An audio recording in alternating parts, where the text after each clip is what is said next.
Olá pessoal, então vamos começar a aula 9 de Fundamentos da Matemática 1 e nessa aula eu vou trabalhar com vocês o conteúdo de predicados, tá? Então eu vou passar para a segunda apostila que eu coloquei para vocês lá no Drive e a gente vai estudar então o conteúdo das seções 1 e 2, ok? Dessa apostila. Então basicamente é o conteúdo das páginas 2, 3 e 4, ok? Então primeiro vou definir o que são predicados.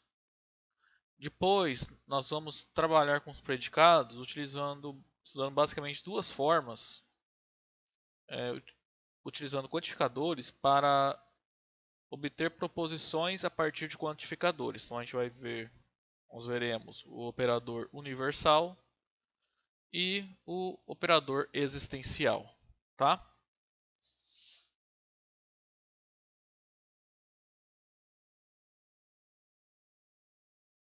Então, vamos lá, a gente vai estudar hoje então, os predicados, que também são conhecidos como sentenças abertas.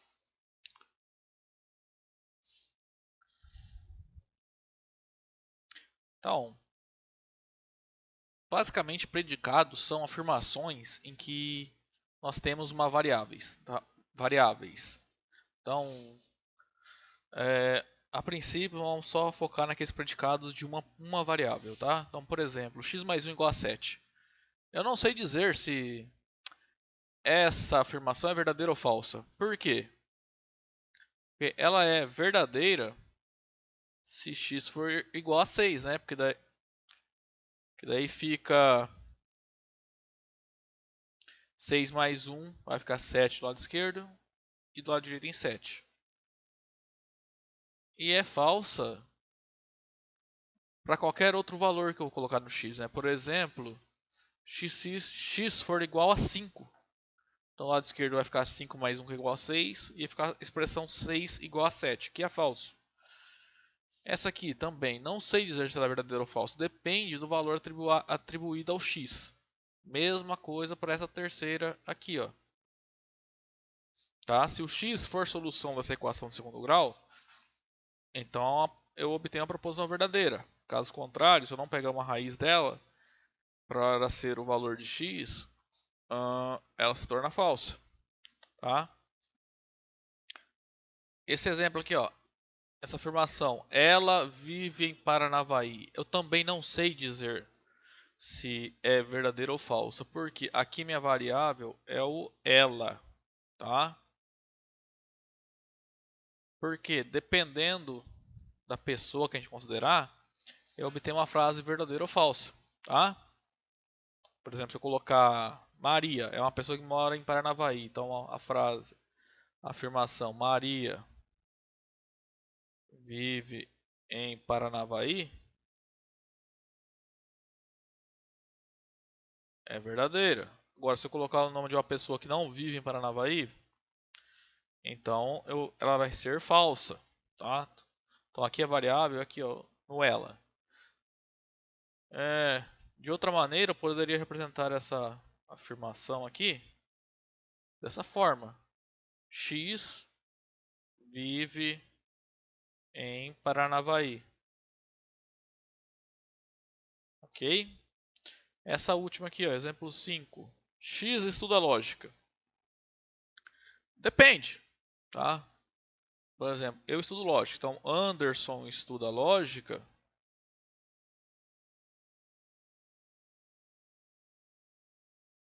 É verdadeiro. Agora, se eu colocar o nome de uma pessoa que não estuda lógica, sei lá, então esse aqui se torna falso, tá?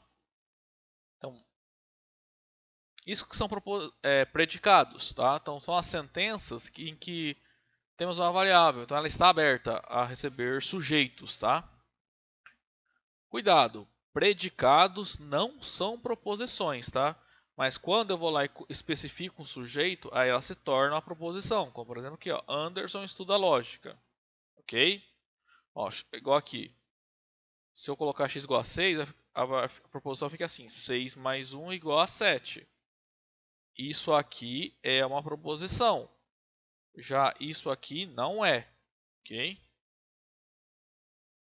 Então a ideia nós partimos de predicados e nós queremos utilizá-los para construir proposições, tá? Então, como eu comentei, se nós variarmos o sujeito em um predicado, em uma sentença aberta, nós obtemos várias proposições. Ó, por exemplo, então, se eu tenho a frase é maior que zero, então a gente pode associar então o predicado x é maior que zero. E nós geralmente adotamos essa notação, tá? P de x. Então, sei lá, se essa é a frase P, então P de x é esse predicado aqui, tá? Então, P de x denota o predicado x é maior do que zero. E uma forma de construirmos proposições a partir de um predicado é associar valores a esse sujeito, né? Valores não necessariamente números, tá? Nesse caso, sim, mas sujeitos à variável. Então, por exemplo, aqui, x é maior que zero. Se eu pegar x igual a 2, como é que eu vou obter a proposição? 2 é maior que zero, que é verdadeiro, tá? Porque 2 é maior que zero. Então, ó, a ideia basicamente tem x, eu troquei por 2. Então, P de 2 é a proposição 2 é maior que zero. Quem que é o P de menos 5? É a proposição menos 5 é maior do que zero. É falso isso, pois menos 5 é menor que zero, tá?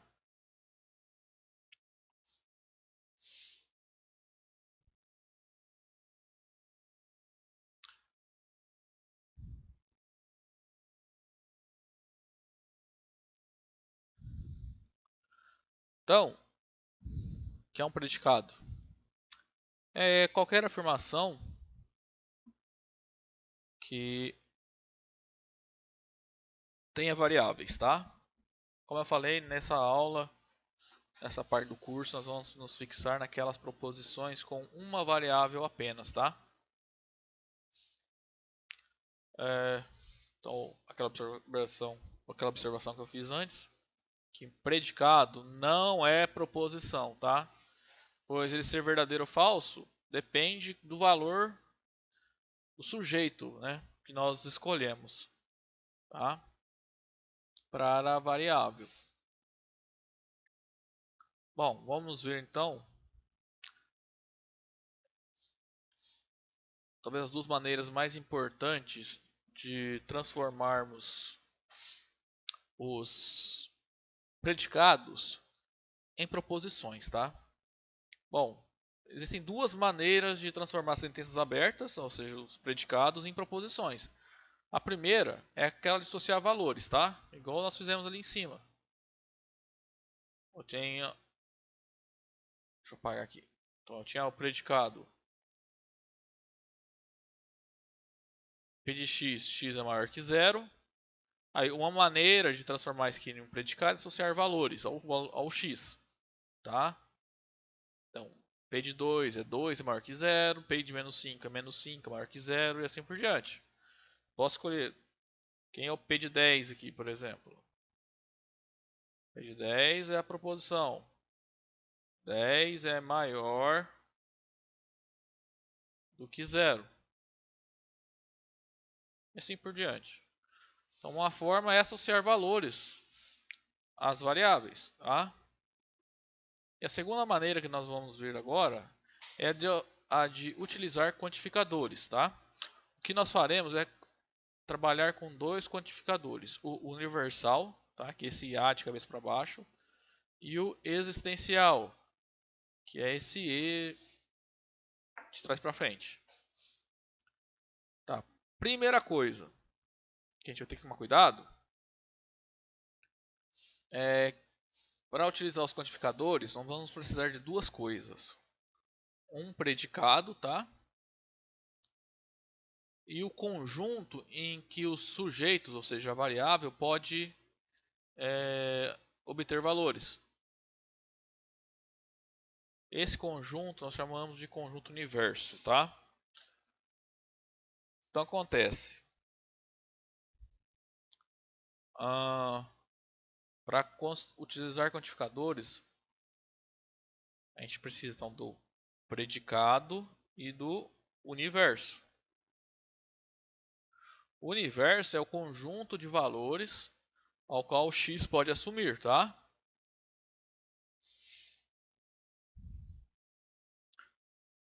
Então, se eu mudar o universo e manter a proposição, eu vou ter outro quantificador que eu estou criando, outra proposição, tá? Então, a gente vai ver isso nos exemplos, ok? Porque mesmo que eu mantenha o predicado, se eu mudar o universo, eu mudei a proposição quando eu utilizei qualquer um dos dois quantificadores que a gente vai estudar hoje. Bom, então como é que a gente constrói o quantificador universal? Então nós partimos de um predicado e de um universo. Então o universo, então relembrando, é o conjunto de todos os sujeitos ao qual o x pode assumir, tá? Nós formamos uma nova proposição, que a gente vai ler assim: para todo x pertencente a u, p de x é verdadeira. Então, essa proposição ela vai ser verdadeira quando p de x for verdadeira, qualquer que seja meu elemento do conjunto U que eu escolher. Tá? Então, essa é a proposição, tá? Então, dado o predicado p de x e o universo U, a gente forma essa nova proposição. Para todo x pertencente a U, p de x é verdadeira. E como a gente denota? Assim, tá? Então, para todo x pertencente a U, p de x.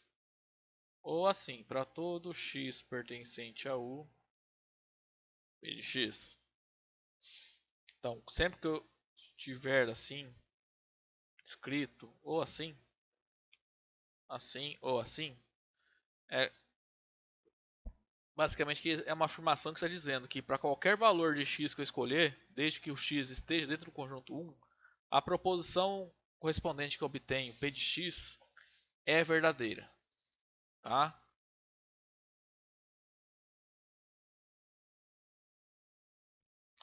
Então a gente lê essa proposição para todo x, p de x. Então, a gente pode ler assim, ó, para todo x pertencente a u, p de x, ou para cada x pertencente a u, p de x, ou ainda para qualquer x pertencente a u, p de x, ou também qualquer que seja o x pertencente a u, p de x, ok?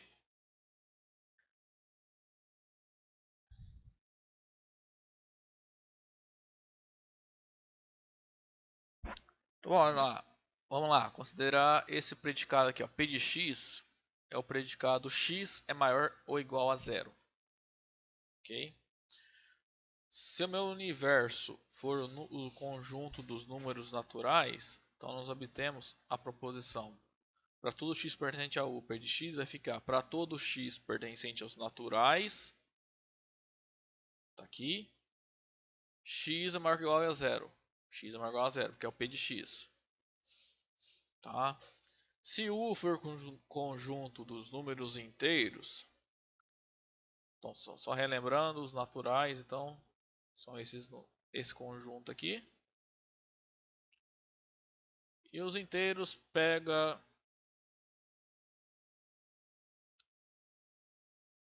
a gente considera os negativos, ok? Ambos são infinitos, tá? Agora, se eu pegar o conjunto dos números inteiros, já muda essa proposição, tá? Por quê? Porque eu mudei o universo, mesmo eu mantendo é, o mesmo predicado. Se eu mudar o universo, mudou a proposição. Então, essa proposição aqui e essa são duas proposições distintas.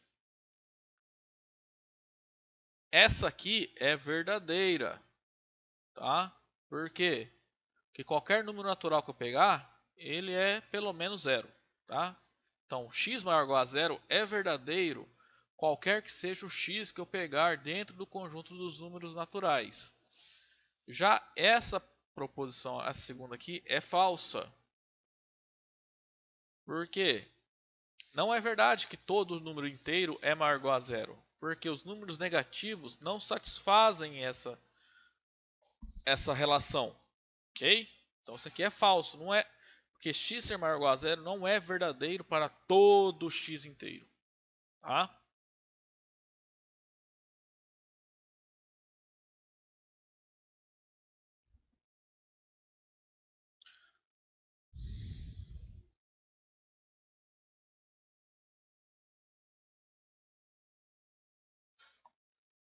Então vamos lá. Então observação, então o que eu acabei de falar. Essa proposição, o para todo x pertencente ao universo, P de x, ela é verdadeira se P de x for verdadeira para todo x universo, tá? Ou seja, para qualquer valor que eu escolher de u, quando eu fizer a proposição P desse valor, né? Se eu pegar um x0 em u e olhar a proposição P de x0, ela é verdadeira, tá? Quando essa proposição é verdadeira. E quando essa proposição vai ser falsa? Quando o P de x for falso para pelo menos um elemento de u, tá? Pelo menos um. Então, exemplo fácil aqui, ó, bobo. P de x é a proposição x maior que zero. Então, se eu considerar a proposição para todo x pertencente aos naturais P de x, é falso. Por quê? Se você olhar, P de 1 é verdadeiro, P de 2 é verdadeiro, P de 3 é verdadeiro e assim por diante. Entretanto, P de 0 é falso. É o único valor do natural para o qual isso aqui é falso, tá? Ó, é que é estritamente maior, tá? Então, eu estou formando. X é maior que zero. Quando x for zero, isso aqui é falso, porque zero é igual a zero. Se que fosse maior ou igual, beleza, seria verdadeiro, tá? Então acontece, mesmo que eu tenha só uma exceção, tipo, é verdadeiro a proposição para todo mundo do universo, exceto um valor. Então essa proposição para todo x, p de x, vai ser falsa, porque para ser verdadeiro tem que ser para todo elemento do universo, tá? Não pode ter exceção, ok? Então, ó, e aqui no item 2, uma observação. Ó, se meu universo for finito, por exemplo, x1, x2, xn. Então, essa proposição aqui, ó, na verdade, é essa aqui. Estou pegando... Então, para cada valor do universo, quando eu calculo o p dele, né, nós obtemos uma proposição. Então, para x1 nós temos a proposição p de x1, para x2 nós formamos a proposição p de x2 e assim por diante. Até o último elemento, xn, nós formamos a proposição p de xn. Se eu pegar todas essas proposições e combiná-las com a conjunção, eu vou obter uma proposição, que é a mesma que essa aqui que eu fiz a partir do predicado e do meu universo. Ok, gente? Bom, eu vou parar então esse vídeo por aqui, para não ficar muito grande, e já volto com mais conteúdo no outro vídeo, ok?